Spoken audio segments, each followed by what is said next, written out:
নমস্কার বন্ধুরা। আজকে অলিকের ছাদ বাগানে নিয়ে চলে এলাম বন্ধুরা লঙ্কা গাছ। তো এই গাছটা বন্ধুরা আজ থেকে 2 মাস আগে আমি ছাদে বসিয়েছিলাম বন্ধুরা, এবং এই গাছটায় দেখুন কি পরিমাণে লঙ্কা হয়েছে। তো বন্ধুরা চলুন আজকে আমি লঙ্কাগুলো তুলি এবং গাছের যে যত্ন করেছি সেই বিষয়ে একটু বলি আপনাদেরকে।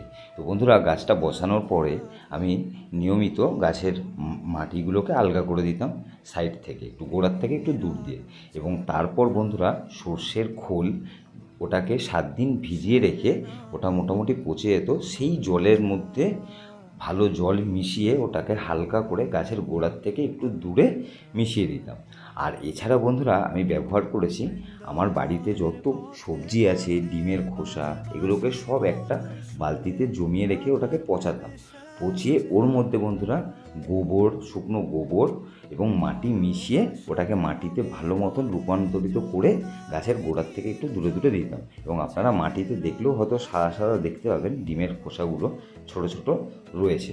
দেখুন বন্ধুরা কী পরিমাণে লঙ্কা হয়েছে, এবং লঙ্কার সাইজগুলো অনেক বড় বড় বন্ধুরা।